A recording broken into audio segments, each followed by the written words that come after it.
I want Trump to get in because I think that he has the experience to run things. And right now, with the world the way that it is, he is the candidate to at least get things calmed down. Did he run this country as a dictator the 4 years he was in? Absolutely not. No wars. The economy was absolutely incredible.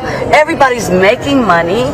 He wasn't a dictator then. Why should you be a dictator now? I agree with the idea of mass deportation, largely. You have criminals in this country who are destroying our nation.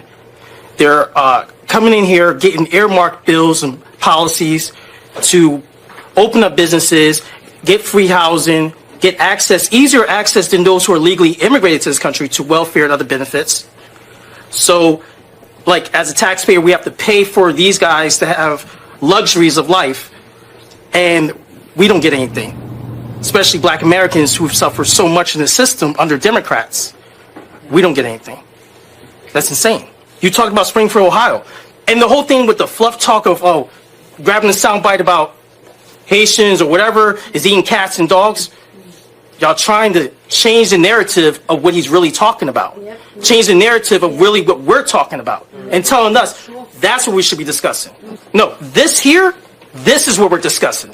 This here, this is America. And this is what America is about and what we're discussing. What are your feelings, and let me start with the women here, about Kamala Harris? She's a woman of color. I'm not putting her down because of that, and I'm not putting her down because she's a woman.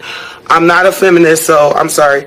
But at the end of the day, I don't think that she has the personality. I don't think that she has what it takes to go up against Putin and go up against these other presidents that are built for this. I don't want to be scared because my president is scared. I want my president to feel secure and manly and about it. We brought up gender, right? Like, do you think it matters that she's a woman and people aren't comfortable having a woman in a top leadership role? No, I don't think that, because most men, they love their mothers. They love their wives. So as a woman, most men, they respect the woman, but she just don't have the qualification or the education to really run America because she don't have the experience.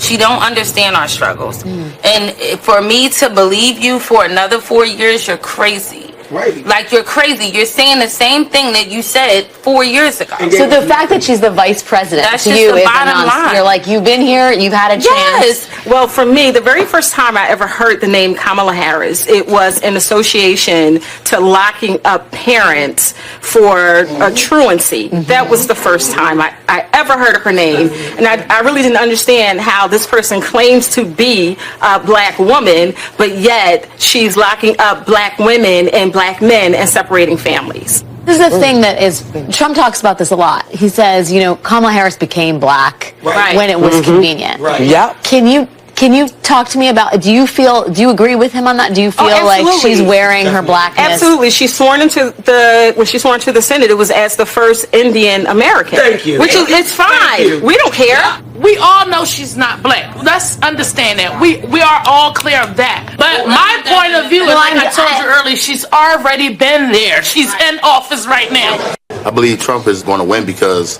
first off, when people say bad things about him, where does that affect us down here? That doesn't affect our neighborhoods. It has never affected our neighborhoods. We don't even get to see half the things that go on that level. We know that he's going to win because he is the best for America. He's worried about our economy. The crime is high. The violence is high. The schools are bad. We can go on and on. Where Democrats have been in charge for 40 years. We're voting for Donald Trump unequivocally. Period. No one else is going to persuade us. We 2 weeks out, and we won't sleep until November the 6th. So you know who you're voting for? Yes, I'm voting for Trump, definitely. Tell me why. He's more strong-minded in a way. He's focused on what we got to focus on. Like, he doesn't play. That's what I respect about him. He doesn't play? Yeah, he doesn't play. He always just stands for what he believes, and he doesn't go back. No matter how many people are bashing him, no matter people is criticizing him, nothing. He doesn't take BS. He's not going to hear it. He's a businessman. He's not there for the fluff talk of politics. We need someone strong. We need someone who's going to get down to business and take care of what this country needs, but also understands what the community needs. The thing is, we were scared in the beginning because he said he's going to nuke Korea and he's going to nuke Iran, but he didn't do that. He didn't do that. The stock market went up. There were more. Pretty high right now too. Well, but the thing is, because there was no inflation back then. Democrats take granted, especially minorities. They take for granted because they think Republicans are so out of touch with the minorities' needs, so they don't have any choice. And I think that's going to be a big surprise. You got pockets that there's an energy for Mr. Trump in the city, but a lot of people just walking down the street, they not feeling the Democrats from time to time, not sure if they're going to vote for Trump. Yeah. They may not vote at all. The black men that don't vote for Democrats, it's not what Mr. Trump did, it's what have you been disappointed with. I'm not a dedicated Republican. I'm voting for the lesser two evils this time, being Mr. Donald Trump.